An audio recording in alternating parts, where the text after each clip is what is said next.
La grotte de Hira. Aux environs de la quarantaine, le prophète constata que ses méditations antérieures avaient élargi le fossé entre lui et son peuple et préféra la solitude.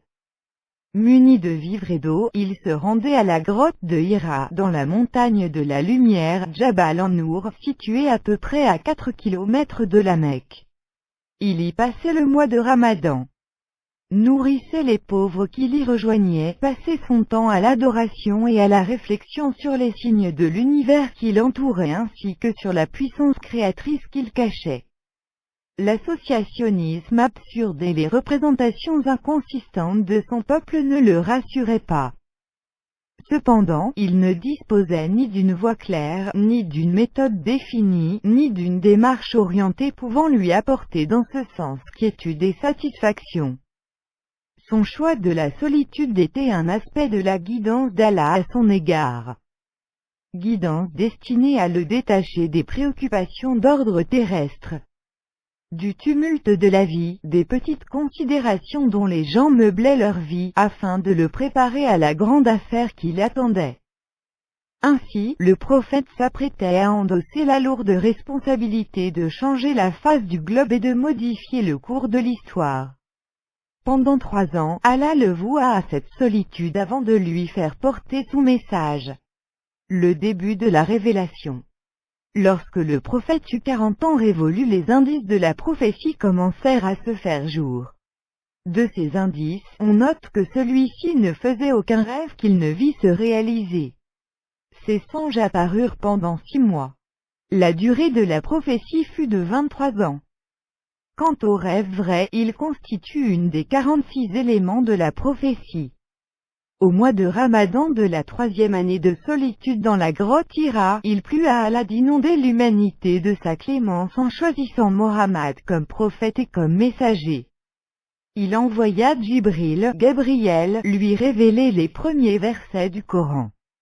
Écoutons Aïcha nous raconter l'histoire de cet événement qui, point de départ de la prophétie, commençait à repousser les ténèbres de l'impiété et de l'égarement, au point de changer le cours de la vie et aussi de modifier la perspective de l'histoire. Elle dit: les premières manifestations de la révélation chez Muhammad furent des rêves profitables.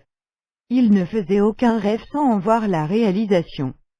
Ensuite, on lui fit aimer la solitude. À cet égard, muni de provisions, il s'isolait dans la grotte de Hira, fuyant l'adoration des idolants et se consacrant à Allah, avant de regagner les siens. Il revenait chez Khadija, s'approvisionnait et repartait, ainsi de suite jusqu'au moment où la vérité apparut dans la grotte. Alors, l'ange se présenta à lui et dit: lis. Je ne sais pas réciter, dit le prophète.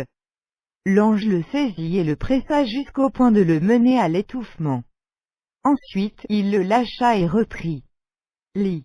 Le prophète répéta: je ne sais pas lire. L'ange l'étrangla une 2e fois au point de le mener à l'étouffement, après quoi il le lâcha et dit: je ne sais pas lire. L'ange le saisit une 3e fois et l'étrangla. Ensuite il le lâcha et dit: lis. Le prophète insista.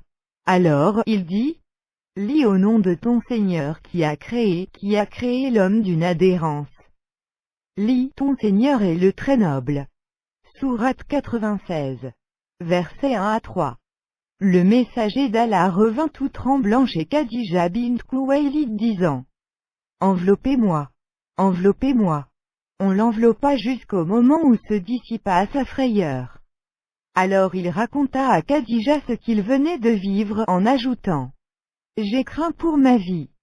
Khadija lui répondit: je jure par celui qui tient l'âme de Khadija, Allah ne t'humiliera jamais.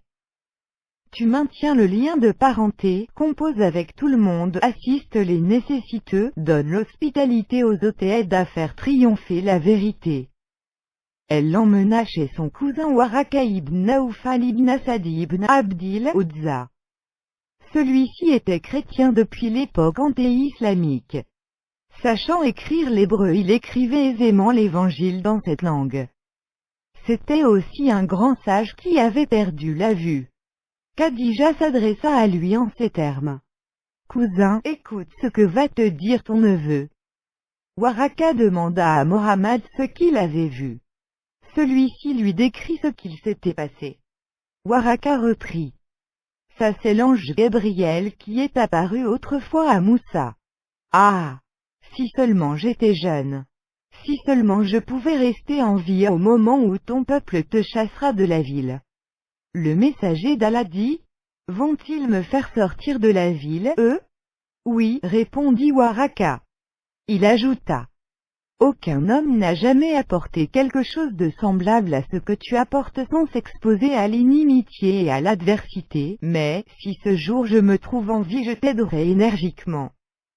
Mais, Waraka ne tarda pas à mourir et la révélation fut temporairement interrompue. Interruption de la révélation. Les biographes ne sont pas tous d'accord quant à la durée de cette interruption. Certains ont affirmé qu'elle était de quelques jours, d'autres ont dit qu'elle avait duré plusieurs mois, voire 3 années. Et Allah est plus savant. Durant l'interruption, le messager d'Allah resta affligé et triste, frappé d'étonnement et de stupéfaction. Il éprouvait une telle amertume qu'il errait dans les montagnes de la Mecque et leurs sentiers. Au paroxysme de son trouble, Gabriel, lui apparaissait et s'adressait à lui en ces termes. Mohammed, tu es sans aucun doute l'envoyé d'Allah. Cela le rassurait. Les jours s'écoulaient et le messager d'Allah attendait la suite de la révélation, c'est alors que Gabriel, revint pour la 2e fois. Jabir ibn Abdullah a rapporté à ce sujet qu'il a entendu le messager d'Allah dire. Alors que je marchais, j'entendis soudain une voix venant du ciel. Alors, levant les yeux, je vis le même ange qui m'était apparu à la grotte de Hira, assis sur une chaise entre le ciel et la terre. Je fus tellement surpris que je retournai chez ma famille et je m'écriai. Enveloppez-moi, enveloppez-moi. Et on m'enveloppa. Alors Allah le Très-Haut révéla les versets. Ô toi, Muhammad, le revêtu d'un manteau, lève-toi et avertis. Et de ton Seigneur, célèbre la grandeur. Et tes vêtements, purifie-les. Et de tout péché, écarte-toi. Sourate 74. Verset 1/5.